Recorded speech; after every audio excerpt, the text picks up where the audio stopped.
Hello everyone, welcome back to my study reward journey day 16 and 17. मैंने इन 2 दिनों में LPP chapters पढ़ा proper. एक दिन मैंने लेक्चर्स कंप्लीट किए, प्रॉपर लेक्चर्स और NCERT के क्वेश्चंस प्रैक्टिस की।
सच कहूँ तो लेक्चर देखना एक अलग चीज़ है, ये अपनी जगह अलग है, लेकिन असली टेस्ट तब होता है जब हम क्वेश्चंस सॉल्व करने बैठते हैं।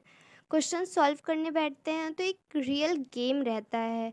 बहुत जगह डाउट होते हैं कि ये क्वेश्चंस कहीं ऐसे तो नहीं होगा, इस तरह तो नहीं सॉल्व होगा, ऐसे बहुत सारे डाउट्स हमारे दिमाग में चलते रहते हैं।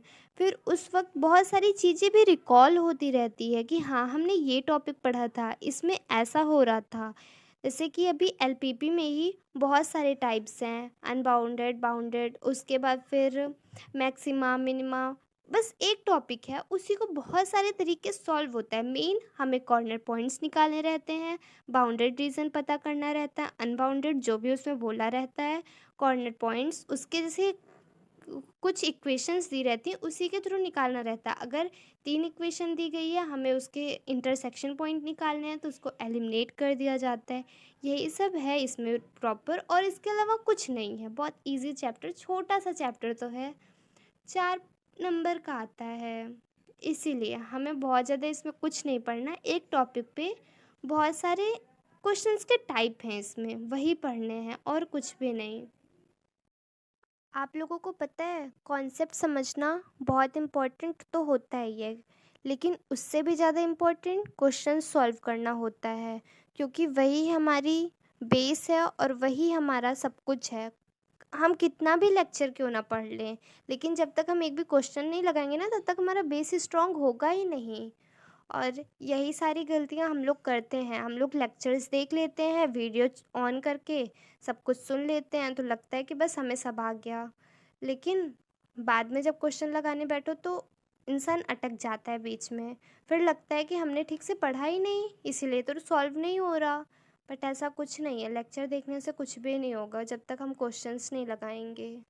सच कहूँ तो ये हमारे साथ नहीं, ये सबके साथ होता होगा कि हम लोग लेक्चर्स देख लेते हैं, क्वेश्चंस पे तो ध्यान ही नहीं देते हैं। लगता है कि वो हमारे आउट ऑफ सिलेबस है, उसको तो लगाने की ज़रूरत ही नहीं है। लेक्चर्स देखिए, उसमें टीचर्स ने जो क्वेश्चंस लगाए वही ओरली ऐसे देख लिया, पढ़ लिया। मैथ पढ़ने वाली चीज़ थोड़ी ना होती है। मैथ तो प्रैक्टिस मांगता है, टोटल 100% प्रैक्टिस। इसीलिए आप लोगों को लगता होगा मैं बहुत बड़ा बड़ा ज्ञान देती हूँ, बट ऐसा कुछ नहीं है। ये ज्ञान मैं देती नहीं हूँ, ये अपने आप ही हो जाता है। मुझे खुद कुछ नहीं समझ आता मैं क्या बोल रही हूँ। ये कोई स्क्रिप्ट देख के नहीं बोलती, ये तो मेरे रियल शब्द हैं जो कि खुद ही निकल जाते हैं। वैसे अब मेन पॉइंट पे आते हैं। क्वेश्चंस मैंने काफ़ी प्रैक्टिस किए, ढेर सारे क्वेश्चंस लगाए, बहुत सारे क्वेश्चंस लगाए और कई जगह थोड़ी प्रॉब्लम हुई। एक क्वेश्चंस थोड़ा डिफरेंट लगा था। मैंने जितने क्वेश्चंस सॉल्व किए उसमें एक क्वेश्चन सबसे डिफरेंट लगा था, इक्वेशन ऑफ लाइन पे था। वो क्वेश्चंस भी हुआ और बहुत सारे क्वेश्चंस तो सब एक ही जैसे हैं। लास्ट में कितना भी घुमा फिरा के सॉल्व करो, एक ही जैसे तो सब आंसर आता था। तो इसीलिए मैंने ये पढ़ा और आगे क्वेश्चन सॉल्व कर रही हूँ, देख ही रहे हैं आप।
साथ तो बहुत जगह ऐसा होता है कि मैं चैप्टर प्रॉपर पढ़ ली होती हूँ लेकिन क्वेश्चंस ही नहीं होते। शायद आप भी इस फेज़ में कई जगह गुजरे हों कि आपने भी चैप्टर तो पढ़ा है लेकिन क्वेश्चन सॉल्व नहीं होते। उस टाइम लगता है कि शायद हमने कुछ पढ़ा ही नहीं है। लेकिन रियलिटी ये नहीं होती। रियलिटी तो बहुत डिफरेंट होती है। वो तो आप सभी समझते ही होंगे। मैं बस इतना ही कहना चाहूँगी कि जितना ज़्यादा हम लोग क्वेश्चन प्रैक्टिस करेंगे उतना ही कॉन्फिडेंस बिल्ड होगा, और जितना कॉन्फिडेंस आएगा उतना ही एग्ज़ाम अच्छा जाएगा। सो ऐसा ही रहा हमारा डे 16 एंड 17, और आई होप कि अगला दिन और अच्छा जाए। इसलिए मिलते हैं नए स्टडी ब्लॉग में, नई शुरुआत के साथ, नई मेहनत के साथ, नए स्ट्रगल्स के साथ, और आई होप कि वो दिन बहुत बहुत बहुत अच्छा जाए।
तो see you soon in the next study blog. तब तक के लिए बाय बाय।